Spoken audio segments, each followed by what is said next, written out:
What? I understand I got a lot on my mind, a lot on my chest. That's why. What's going on, everybody? Lord Jones with Midnight Comics here, and welcome to the first episode of Season 2 of Indie Breakdown, where we take all your favorite indie comic book characters, lay out their stats, powers, and abilities for their eventual indie versus matchup. And today, we have another member of the Concrete family, Anaji himself. We're going to talk about all the characters and stuff that he's got, specifically Odina. So here he is, ladies and gentlemen, Anaji himself. What's going on, boss? What's going on? Nothing much, man. Nothing much. We here, Season 2, Episode 1, and you popping it off. Oh, good. Look at me. Leading with your best foot forward. There you go.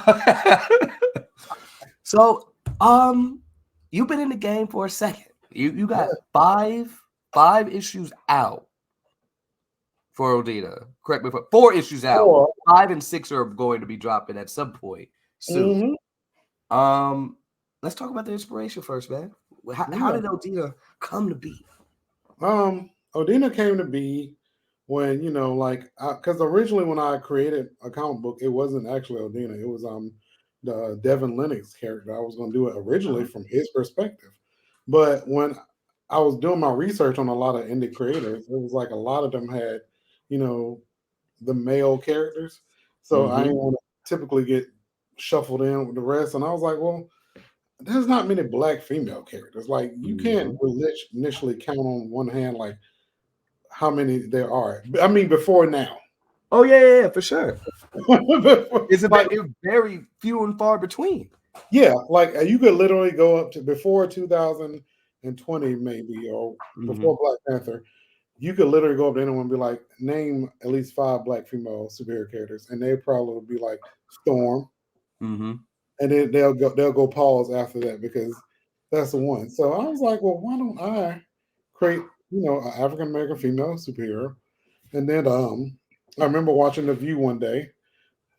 Yeah, don't judge. No, you good. I used to watch it. Don't get mad. I ain't mad at it. And I remember Whoopi Goldberg was like, when the first Avengers came out, like, that's how long it's been. She was like, I don't see me in the films. She was like, I don't see me in there. I was like, well, I guess there you go. Ding, ding, ding. And then I was thinking of my nieces, how, like, I have, like, all the women in my family, like, they don't see themselves in that aspect when it comes to Avengers and that type of stuff. So I was like, well, let me create this character, kind of based off, some of these personalities I'm surrounded by, like, every time, when I go home. So, yeah. Okay. See, I like that. Now, I got to say, I really like that picture in the background behind you, that bottom left. That's Odina right there? That was done by the artist Ashley Williams. Which one? Ashley Williams. She I got her at when I went to Dragon Con one year. Okay. I got the Odina piece. Yeah, that's fire, bro. There's another picture that I seen, and I was just like, it's similar pose, and I'm just like, this picture of Odina. I'm like, she's come a long way. Yes, she's come a long way. I'm looking. I was looking at some of the older pictures. I'm just like, just seeing the progression, man. I'm just like, So I think I said this to you a couple years back, but just reiterating again, like, Odina was like my favorite character and favorite story in the Concrete camp for a minute, because like you get, and I was explaining this to Logic because he was asking me what my favorite one is. He was like, "Oh, really?" I was like, "Yeah, Odina up there for me." He was taken aback. I think so, because I was just like, you get so much of the personality of Odina so early.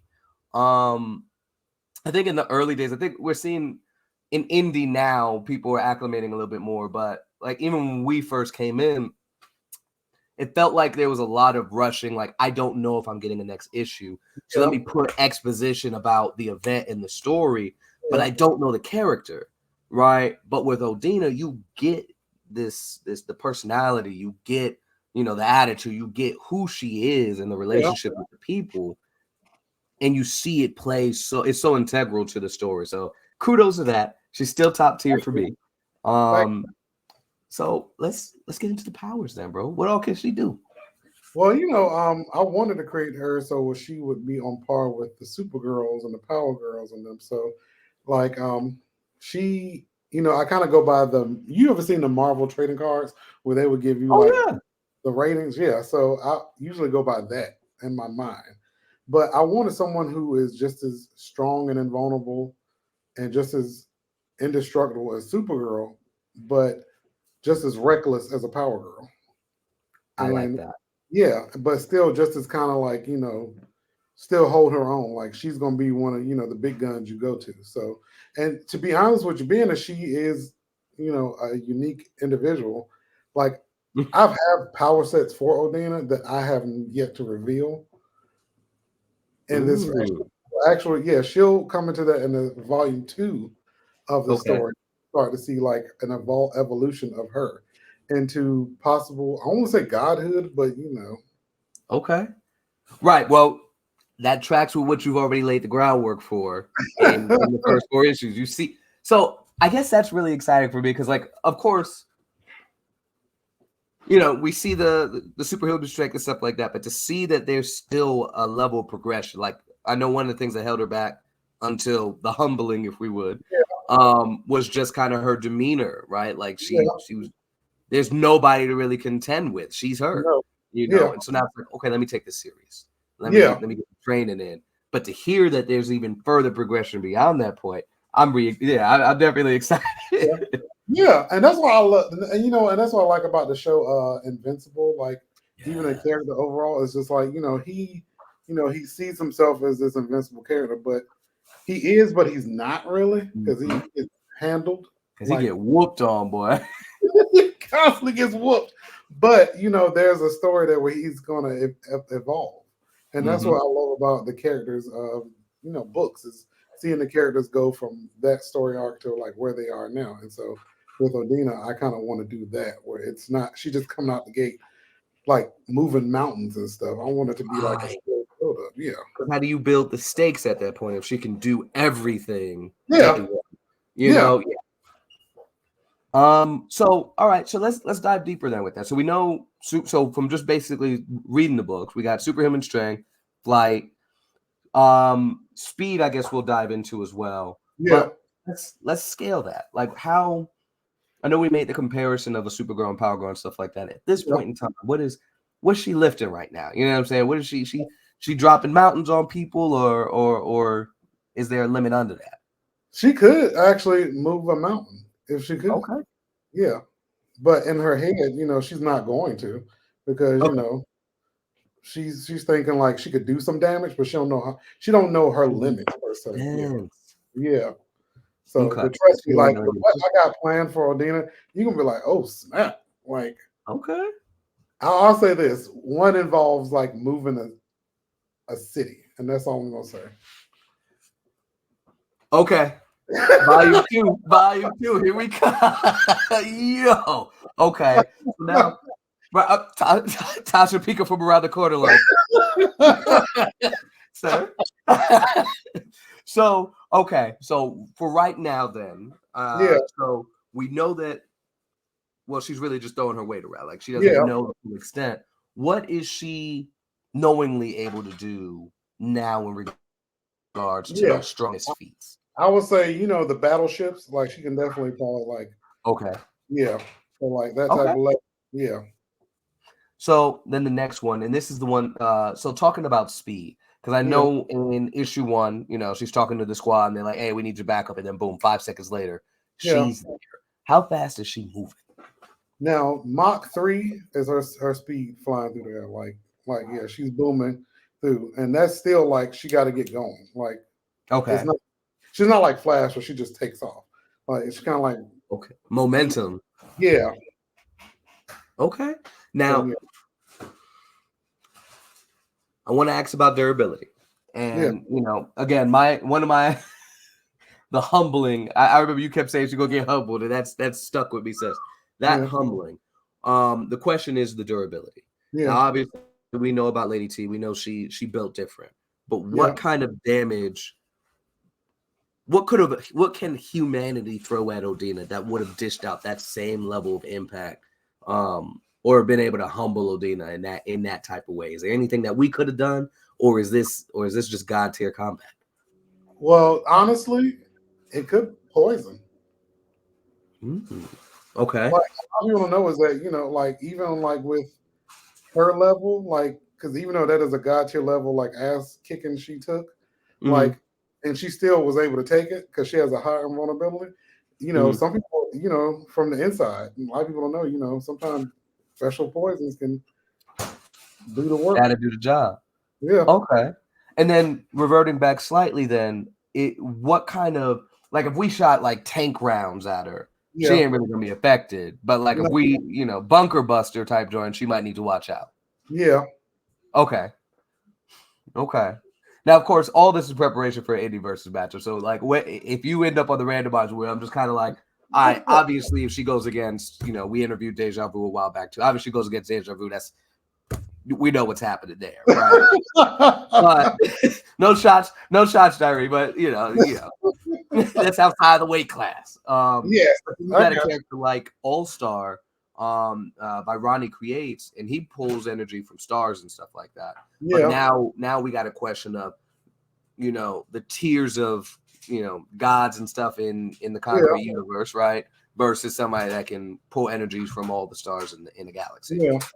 Like, where would that stack up type thing? So that's what I'm trying to gauge at the moment. So what's the power output, I guess, would be of Lady T in comparison to, so is she punching with the weight of a LexCorp missile right now, or? Well, here's the thing, with the axe in her hand, she's punching like shattering, like planet type punches. That's what I'm saying. Oh, yeah. Okay. Dang. Okay. Wait a second. Yeah, she took quite a bit of those and got back up. Okay. Without the axe, she can still do some. It's like minor damage, but it ain't going. It's not like it's like average superhuman strength damage. But yeah, with the axe, it's like divine power. It's like celestial power. So yeah. That's why she knocked her off her feet in issue 3, and she got one solid punch in. Mhm. That was a feat, right? For Odina, yeah.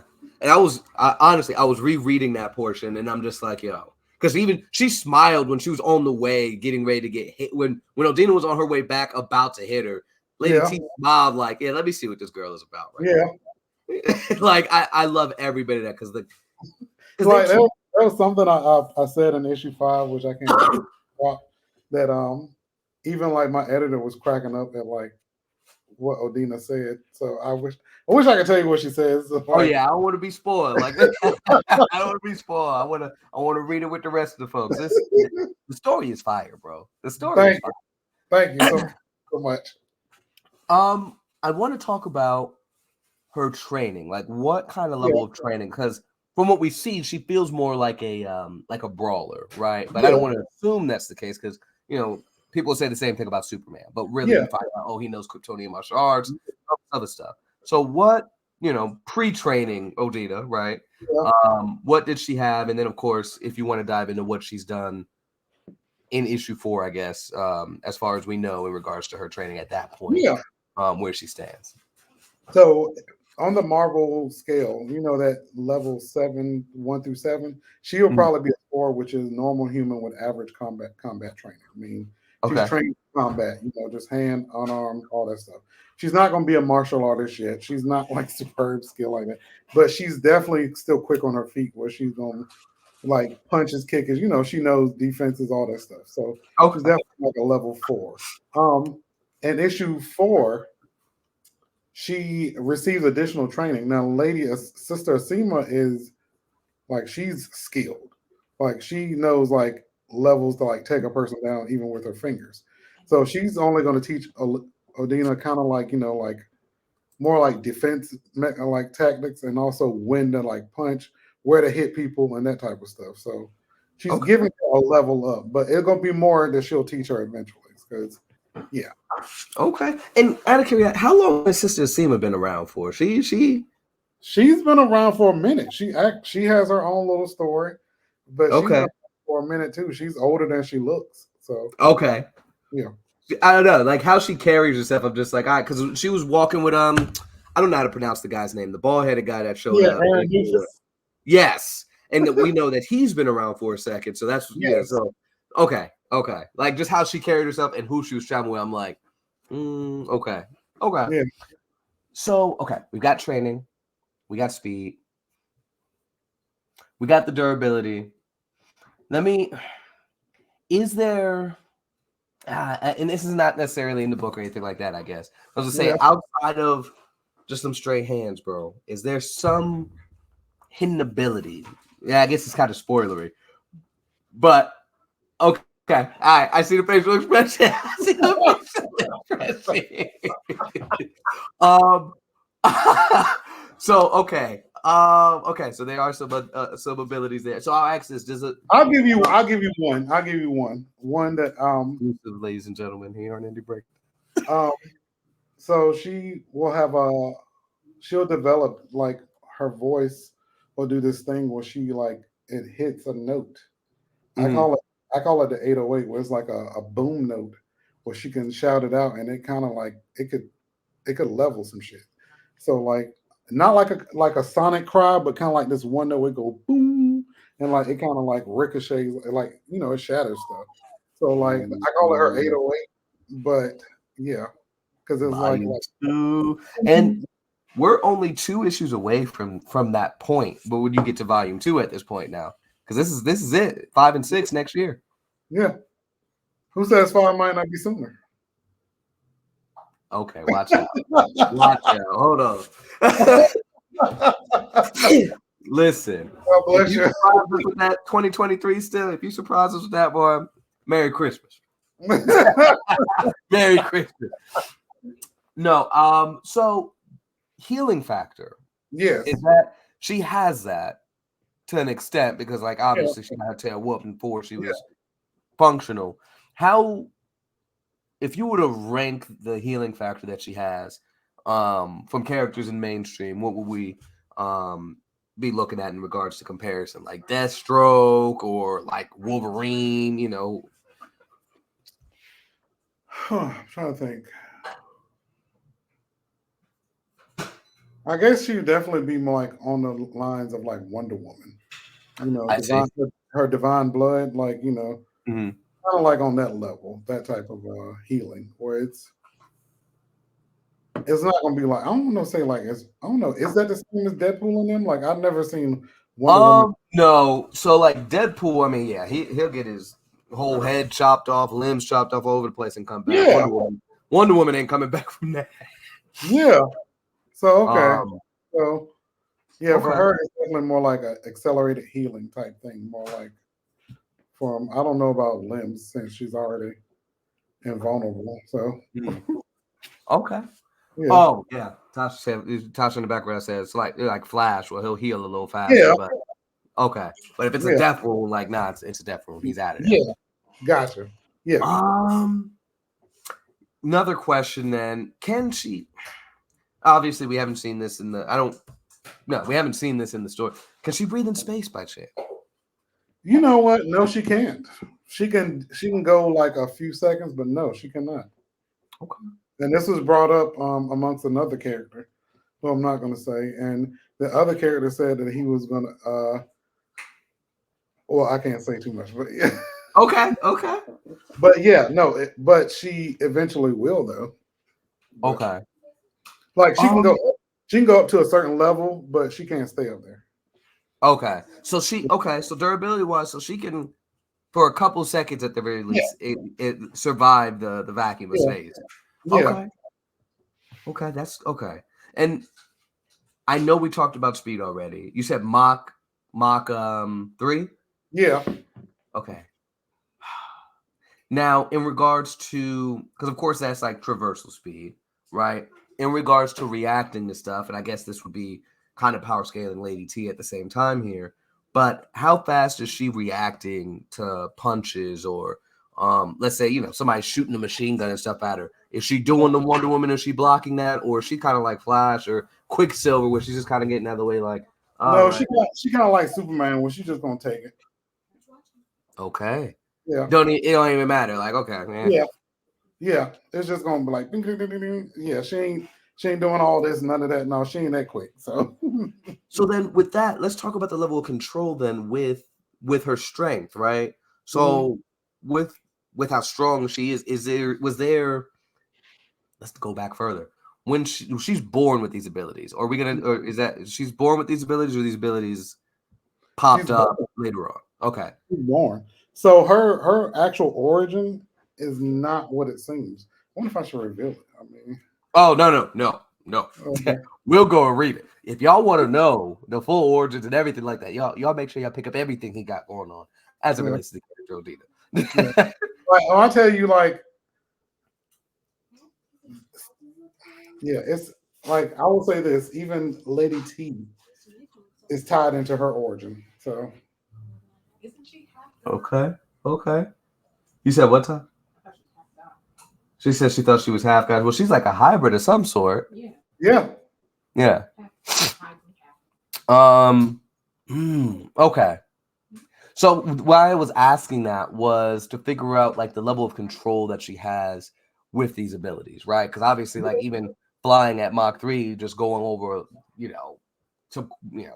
the city of Atlanta, it's like, you just broke all the glass in those buildings just now. Yeah. So like the level of control, what kind of does she have full mastery of what she knows her abilities to be? Or is this still something that she's still? Because remember in issue 2, she's not like, remember she had the guy dropped the location for the thing. She didn't have like that know-how of like where she was going or like where to see the building and things. Like, know where I'm going because I'm gonna be going in like a little too hot. So that's why I just okay. And then how old is she at this point? She's like 26, so she's still young. See, I like. Oh yeah, you were on it. You was about to say 26, isn't it, bro? So what? That's another thing that Tosh know what she's talking about. Right, slick. That's one of the things I'm enjoying with your story and a couple others where they don't have all the answers. They don't have it all together. Like it's still like it's a learning curve still. Like these powers, we wake up with the powers tomorrow. No, I'm not even gonna go test it out and be like, I'm gonna see if I can push this mountain. I don't care to do all that. Okay. You don't think, especially like for us as people, like if we did have the powers, our main thing is be like, how I'm gonna get some money or food or something like that. We don't never think about like, I wonder if I can go do this and do that. Like you'll never think about that shit. You feel like I'm going flying to Paris or LA or something. Like, right. Oh, I could fly? Bet. Hopefully I don't get no bugs in my face type joint like that. Okay. Is that one of them there Celsius right there? Exactly. Oh yeah. This video has been brought to you by Celsius. No, I'm joking. I know. Come on, get that sponsorship. Listen. Let me sign up for that because I've been drinking them things like water. But okay. Like I said, I really, just to reiterate this, I really enjoy stories, comic book story, indie comic stories that show you the growth with the character, right? Yeah. Like a lot of the times, for me, at least a lot of the books that I got, we lost him, but he will return. We lost you. Huh? I will. Guys, I'm really enjoying this conversation because, like I was telling him just a second ago, man, and yeah, he'll be back in a second. Odina was like my favorite Concrete Comics storyline when I first got introduced to them. So like, it's really exciting to almost have like this full circle thing in there, getting able to chat with him more about the characters, stuff like that. So this is awesome. I hope his phone didn't die, did it? I don't know. There we go. I was like, oh no. Sorry about that. I didn't know if he was on your phone or not. I was like, oh my gosh, no. No, I was on my computer, but something happened where like, so my internet is like it's been doing this thing where it glitches and freezes and irritating me. But yeah, I'm back. So sorry. No, you're good. Just to finish that thought out really quick, a lot of the stuff that I read, in the past, a lot of times with your traditional superhero stories, you get just them doing the stuff. Like you might have the initial origin, we'll just use Batman example. Okay, Batman lost his parents. All right, he went off and trained. Don't worry about the specifics of the training necessarily. He did it, and he's just this guy now. Yeah. And then you have other stories later, to fit whatever the plot point is and say, oh yeah, he trained specifically for this. Or even like Green Lantern, like we know of it, he went off to Owa and trained, but we don't have like a full arc of his trial and error. It might be something that's Yeah. glossed over. And so some of the things that I enjoy, but again, like I was saying with your story and several others, where it's like we're going through the process with Yeah. the character. They've never tested the full limits of their powers. They never really Yeah. cared to. They were already the strongest person. They were Yeah. there. Why would they need to? And so that it's a more grounded take, I think, on receiving powers and going on with that. So anyway, that long-winded way of saying you're doing great. I love it. Well, no, I appreciate it because that's why I wanted to kind of introduce. It's like we're finding out this whole new level of this world with her. So Yeah. like, you know, like you say, like she was content on being the strongest one, but she found out that no, there's other people out there just as strong and more dangerous. So, but volume 2, like, because this first volume, I want to just introduce the character and kind of like get you comfortable with. Volume 2, we about to drop you in the world. You about to see her like definitely more like kind of like adjusting to life after what happened in volume 1, and then also her, who she is. Yeah. So I can't wait. So Okay. And it's closer than we think. yes. Okay. Okay. I'm first in line. I'm just letting you know that now. I'm first in line for it. That's easily. Honestly, our oldest, she's a big fan of that. She loves Luna. So like she heavy in the game. So y'all set the stage now. Y'all doing what y'all set out to do. She's over here staring at me right now. But no, so that's all I got. Because all the rest of my questions I feel like is diving into spoilery territory, and I don't want that because I'm a fan. So what I do want to have you do is go ahead and let the people know where they can pick up your stuff, and what to look forward to. Yeah. You can catch me on so many platforms. IG at Obsolete Studio LLC. Twitter, Facebook, Concrete Universe group page, you know, all that good stuff. Look, I'm not hard to find. He's like, I'm everywhere, bro. Oh, Drafted Origins is out for everybody at this point, right? Nope. Y'all be on the lookout for Drafted Origins too. It was premiered at Black Film Festival. Yes. However, parts 2 and 3 are still editing. Part 1, we actually re-edited to add some more stuff to it. So trust me, not yet, but it's available for people who want to see it. Part 1, yeah, but not to the public as of yet, because we're trying to gear up for 2024. Like when I say like, and the way it's looking, part 2 and 3, like I can't wait to show you. Yeah. Okay. Follow Obsolete Studios LLC. Everybody again. Of course, he's with Concrete Comics, so y'all can pick everything up at concretecomics.com. And don't forget, of course, we're Midnight Comics. Definitely check us out on all of our platforms. You see it down below, Midnight X Comics, everywhere except for Facebook or YouTube, where you can find us at Midnight Comics. And yeah, this was another Indie Breakdown episode. Y'all not on Facebook? We are on Facebook as well. We are on Facebook as Midnight Comics. He's like, wait a second, what? We are on Facebook as well. Yeah. So yeah, thank y'all for tuning in for another Indie Breakdown. Thank you for coming through, Anaji. And dude, remember everybody, midnight is coming. Winter and midnight is coming. Right.